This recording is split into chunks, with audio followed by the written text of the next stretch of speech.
Amigos, amigas de la Silla Rota, nuevamente muchas gracias por acompañarnos en este ejercicio de este video podcast. ¿Y ahora qué? Un concepto que surgió de la necesidad de tratar de explicarles a ustedes y entenderlo mejor nosotros, recibir sus opiniones, sus críticas sobre temas del día. No solamente, pero muy importante, en qué nos afecta, si es muy relevante para el país, pero en particular, qué es lo que puede venir hacia adelante. ¿Y ahora qué va a ocurrir después de esto? Nuevamente, muchas gracias. Está con nosotros Jorge Ramos, director de La Silla Rota, Roberto Rock, servidor. Y Jorge, creo que está obligado, es el tema del día. ¿Qué está pasando con el proceso de varios partidos de oposición que están ya encaminados con una normatividad más o menos clara para designar tan pronto como en septiembre también a un candidato o candidata presidencial? Tú de entrada, ¿cuáles serían los 2 o 3 referentes que quisieras subrayar?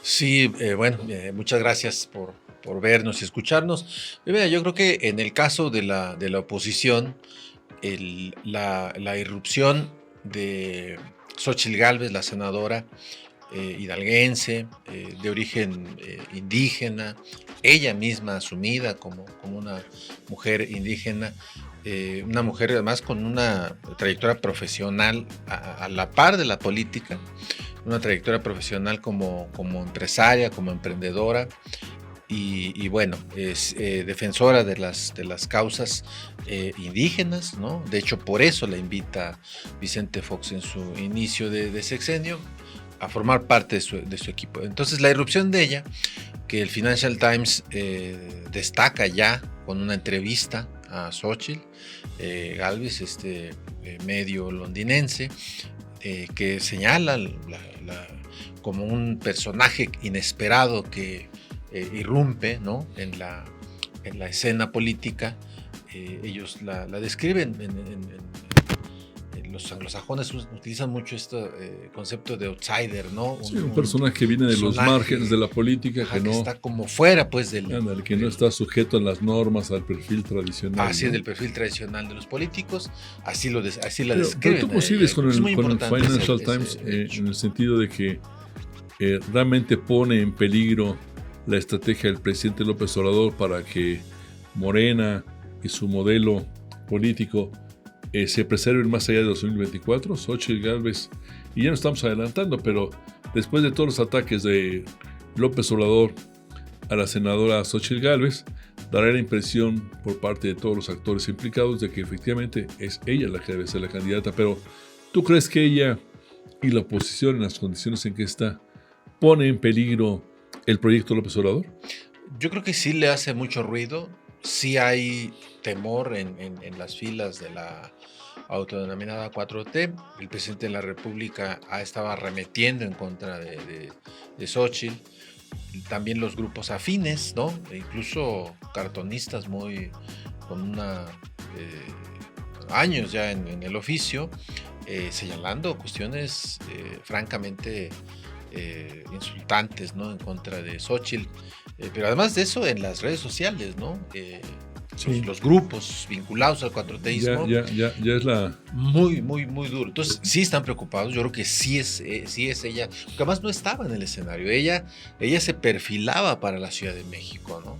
Ella misma había dicho que ella tenía esa intención, sí, quería participar. Entonces hay una página oculta ahí de por qué ella viró su decisión de ir por la Ciudad de México con muchas probabilidades de ganar, ¿no? Con muchas probabilidades, sí, claro. Y optó por buscar la candidatura presidencial, que para estas alturas, cuando estamos grabando este video podcast, ella ya está registrada, ¿no? Ya está registrada. Pero se habla de una reunión en Monterrey, ¿no?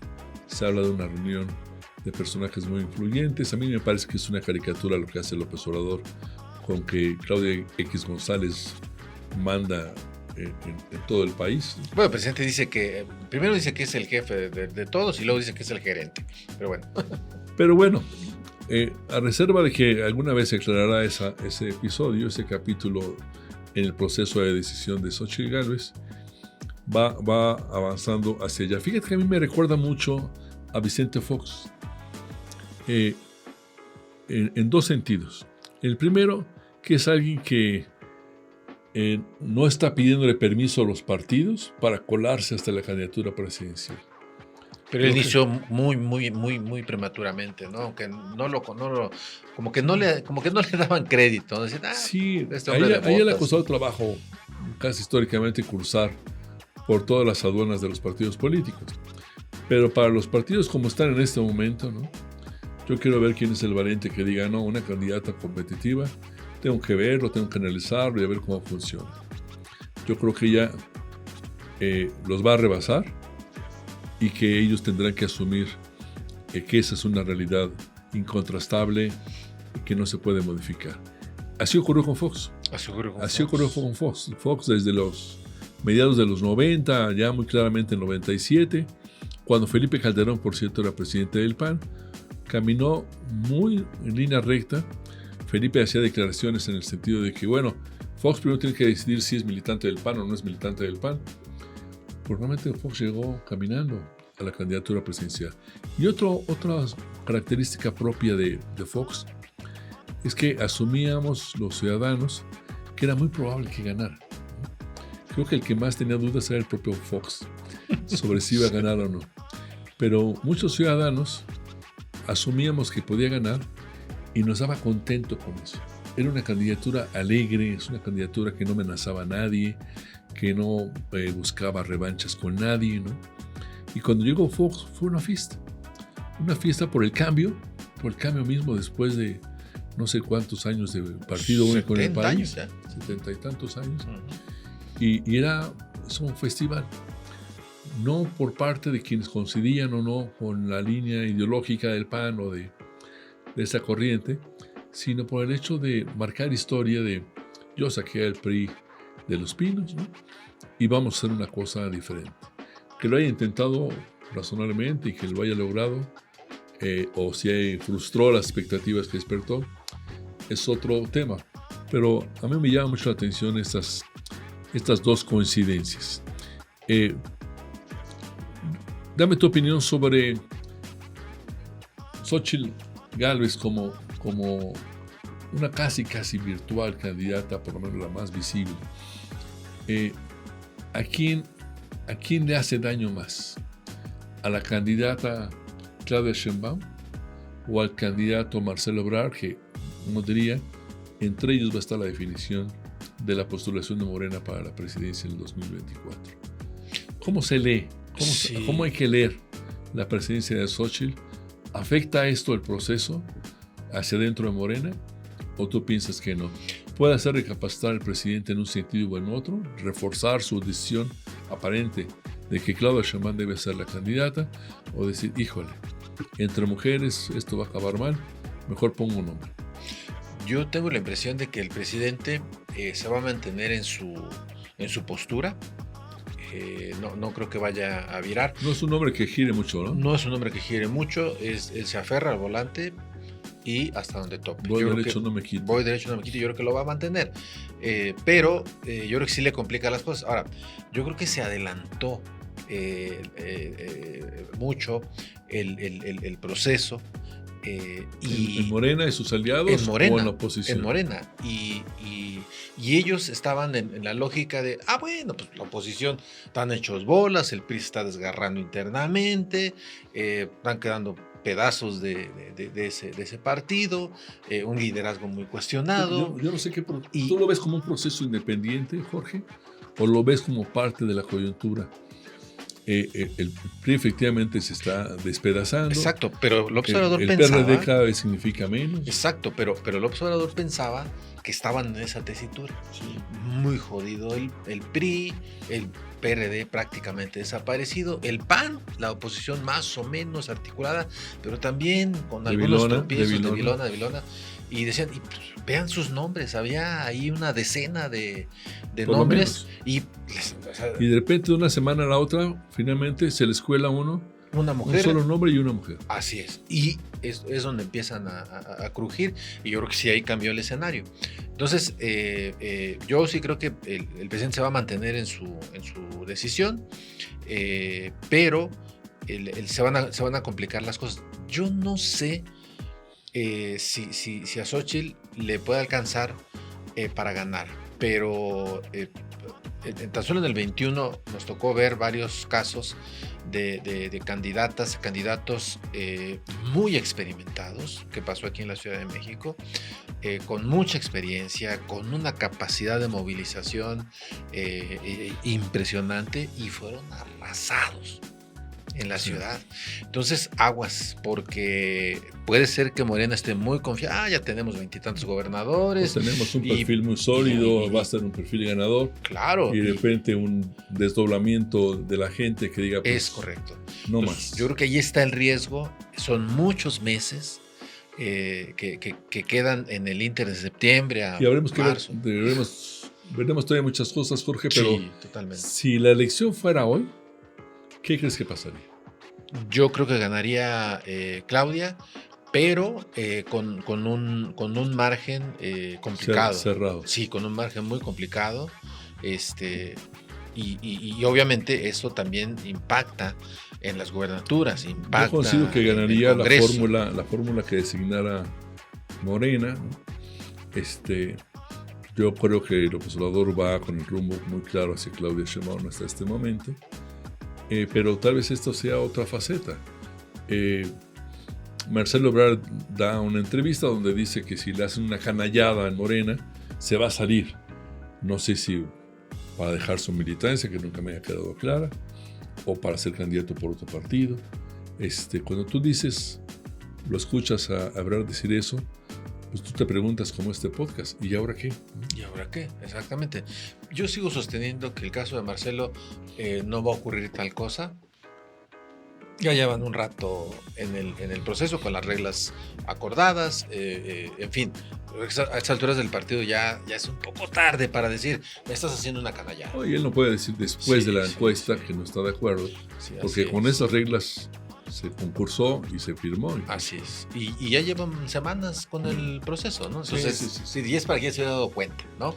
Pero, entonces yo no lo veo. Si hoy fuera, los dos coincidimos que sería Morena quien ganara la presidencia de la República, pero aguas, presumiblemente en principio. No se les vaya a repetir el escenario de 2006. Pero de aquí a la elección. En 2006 era continuidad del PAN. Sí. Y ganó por .56, ¿eh?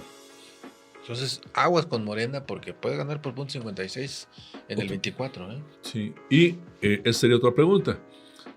Lo que yo creo que está muy a la vista y deberíamos tenerlo en cuenta todos los ciudadanos, es que en democracia se construyen bloques que equilibran el poder, ¿no? Contrapesos. Esa es una de las definiciones clave de una democracia. Y creo que este país, con buenas o malas razones, ha ido hacia un polo único, 23 estados, ¿no? Las 2/3 partes de los estados gobernados por Morena, que sigue teniendo un peso enorme en la Cámara de Diputados, en el Senado. Yo veo que una candidatura fuerte de oposición no solamente gravitaría sobre el tema presidencial, sino gravitaría sobre qué va a pasar con el Congreso, que es vital, y qué va a pasar en la elección de 9 gobernadores, ¿no? El próximo año también, independientemente de otros miles y miles de cargos de alcaldes, de diputados locales, de regidores, etc. La pregunta es, ¿tú crees que alguien como Xóchitl Gálvez o alguien competitivo también puede cambiar la ecuación para las otras elecciones del próximo año? Yo creo que sí, y sobre todo porque hay algunos estados en donde Morena ya pasó por la prueba del ácido de gobernar. Entonces ya demostró que es humano y que también tiene debilidades y que también comete errores. Entonces yo creo que hay estados que ahora gobierna Morena y se van a renovar el próximo año. Es correcto. A ver si no me falta alguno. Estamos hablando de Puebla. Estábamos hablando de Veracruz. Así es, Veracruz. En Yucatán que se va a renovar no es gobierno. En Guanajuato que se va a renovar no es gobierno. No es gobierno. Pero bueno, la Ciudad de México. Jalisco se renueva que no es gobierno. La Ciudad de México que en el 21 dio una sorpresa. ¿No? En fin, o sea, sí está complicadito. Yo creo que no la tienen tan fácil. Chiapas y Tabasco. Sí. Tabasco previsiblemente la mantengan, pero en Chiapas está el jaloneo y ahí a ver cómo se ponen de acuerdo con el verde, ¿no? Pero sí, yo creo que sí se le complica el escenario al presidente López Obrador, no se le facilita. Sí. Pues ¿y ahora qué? Habrá que ver también la opinión de nuestros amigos en nuestro video podcast en YouTube. Los seguimos a ustedes muy de cerca en sus opiniones, sus recomendaciones, sus críticas, desde luego, que de todas aprendemos. Y Jorge, yo creo que si bien la política está capturando la atención pública, hemos vivido episodios en los últimos días en materia de violencia que yo creo que representan un hito en perspectiva de qué venía ocurriendo con la violencia criminal y en general con el crimen organizado en el país. Un carro bomba estalla en Celaya, ¿no? Versiones de que los operadores de este ataque podrían tener que ver con bandas de Centro y Sudamérica, con gente de Colombia, con gente de las maras salvatruchas que han abandonado en alguna medida El Salvador después de esta batida que ha hecho burlando muchas leyes, pero al parecer eficaz en materia de seguridad, el señor Bukele, ¿no? Y al parecer tampoco se pudieron asentar en Honduras. Todo indica que aquí tenemos a muchas maras salvatruchas, especialmente en la frontera sur. Por no hablar de los caiviles guatemaltecos que están aquí desde que existen los Zetas. Atentan contra el número 2 del gobierno del estado de Tamaulipas, ¿no? Siguen las pugnas entre cárteles disputándose estados, rutas. Michoacán, el asesinato de Hipólito Mora. El asesinato de Hipólito Mora. Que hay un detalle interesante, fíjate, el atentado lo cometen en un vehículo, una camioneta de redilas con estas Barretts que le llaman, sí, artilladas, ¿no? Con balas muy grandes, ¿no? Sí. 50, algo así, son una que cosa, perforan prácticamente blindajes. Muy similar a la forma como atentaron aquí contra Omar García Harfuch, que es inquietante, ¿no? Es inquietante, pero bueno. La diferencia es que creo que 5 minutos después de que empezó el tiroteo contra la camioneta de García Harfuch, ya había decenas de policías alrededor, ¿no? Aquí duró el atentado 30 minutos constantes, balazos contra el vehículo, sí, hasta que acabaron por un personaje que, fíjate tú, venía denunciando, Hipólito Mora, que el gobierno de Michoacán, del señor Bedoya, estaba estableciendo pactos con el crimen organizado para buscar controlar el fenómeno. Y al parecer Hipólito Mora les estorbaba a las dos partes, por lo menos lo que dicen algunos analistas. Y luego viene el señor obispo, a enfrentarse no solamente con el gobernador, sí, sino con el presidente de la República. Sí. ¿Qué sabemos del obispo de Apatzingán? ¿Cuál es tu percepción? Pues fíjate que el obispo de Apatzingán, que es Cristóbal Asensio. Hay que recordar, como entre paréntesis, que Apatzingán es uno de los corazones de la Tierra Caliente que comparten varios estados, particularmente Guerrero y Michoacán, y es una zona desde hace muchos años virtualmente ingobernable, bajo control de las mafias del narcotráfico y de cualquier delito que uno pueda imaginarse. Es ahí donde este señor obispo trabaja. Así es. Sí, y el domingo en su homilía de la misa del mediodía hace un reclamo y dice que el presidente López Obrador, en lugar de estar haciendo una conmemoración en el Zócalo, que había ocurrido un día antes, el sábado, por los 5 años de su gobierno, que deberían pedir disculpas por las víctimas, sí, por supuesto, el caso de Hipólito, pero sí por las víctimas en general. Y él sostiene después... no nos hace falta festejos, sino duelos, decía. Festejos, sino duelo. Y luego él agrega en una entrevista con Sergio Sarmiento y Lupita Juárez, sí, nuestros amigos del Heraldo, y ahí les dice a ellos que, dice, yo tengo la impresión de que los criminales sienten que hay una complacencia, dice, hay complacencia y permiso para que ellos puedan operar. Es una declaración muy fuerte, porque lo que está diciendo el obispo es que las autoridades se hacen de la vista gorda, ¿no? Y los criminales lo saben, y entonces pues operan. Es muy, muy, muy fuerte las declaraciones que ha hecho el obispo. Este lunes hubo en Jalisco una reunión interesante.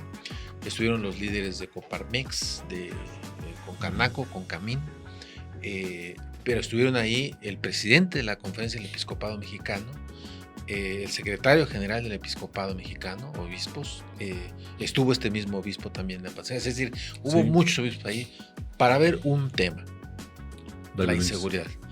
Ellos sostienen que hay una crisis, han hecho público un pronunciamiento derivado de esa reunión de ayer, en donde sostienen que hay una crisis en el país de seguridad, y ellos están sosteniendo que es necesario un golpe de timón. Sería una crisis contra la crisis, sobre la crisis, ¿no? Así es. Un nivel superior de crisis. Y en este rol está participando mucho Estados Unidos. Está mandando muchas señales, está mandando información a medios especializados. Le puso virtualmente precio a la cabeza del cártel de Sinaloa, especialmente a los hijos del Chapo Guzmán.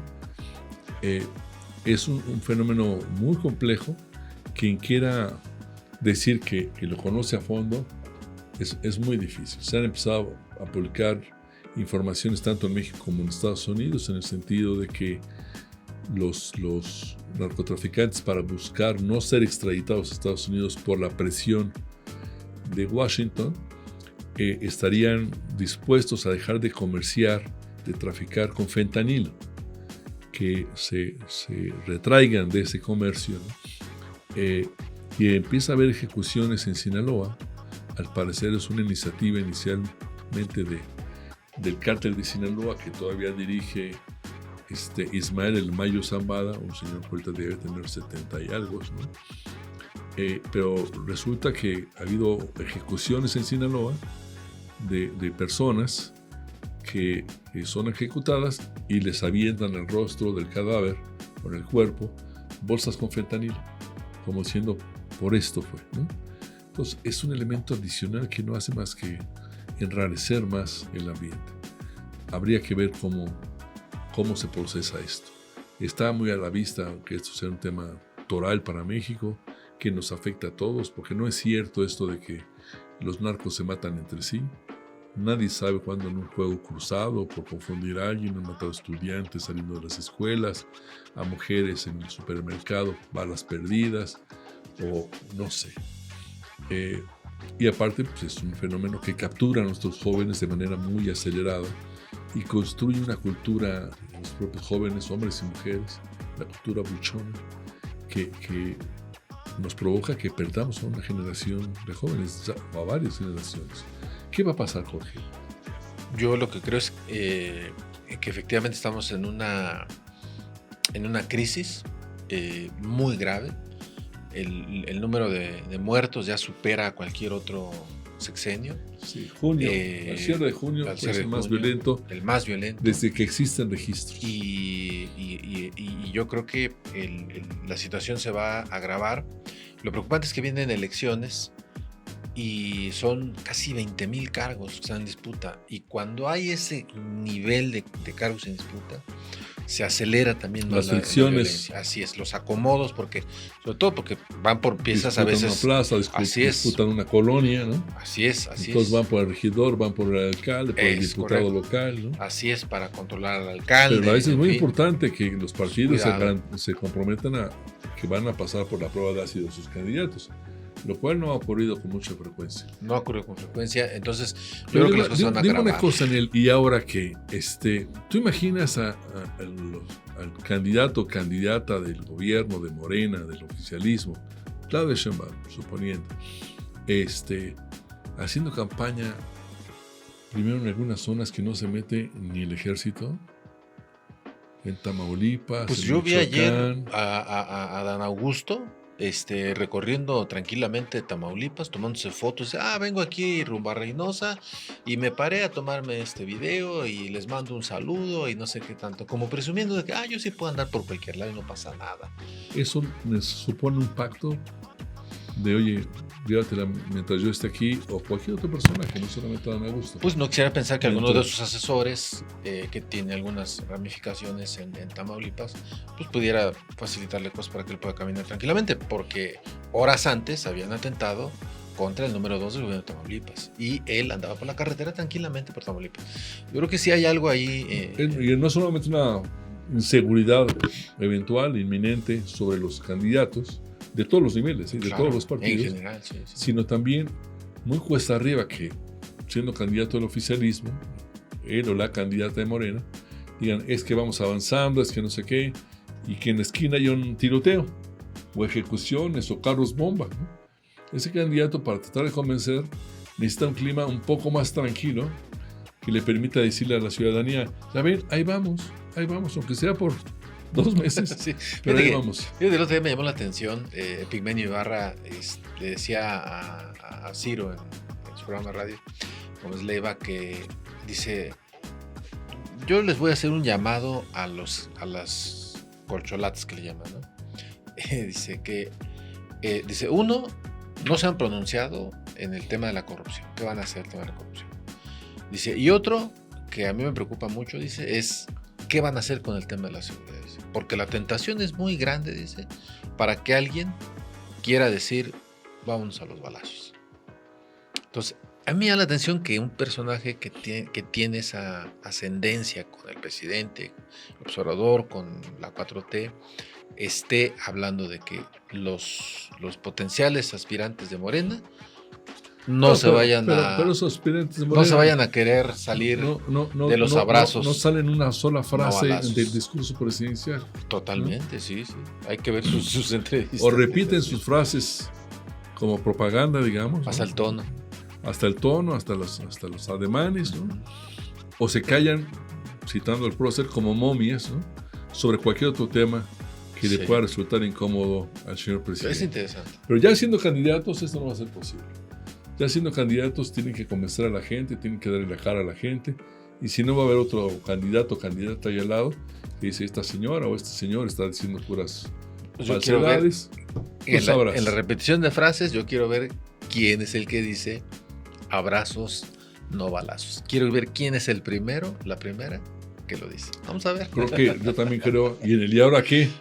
Que esa frase va a morir muy pronto y va a quedar con un sello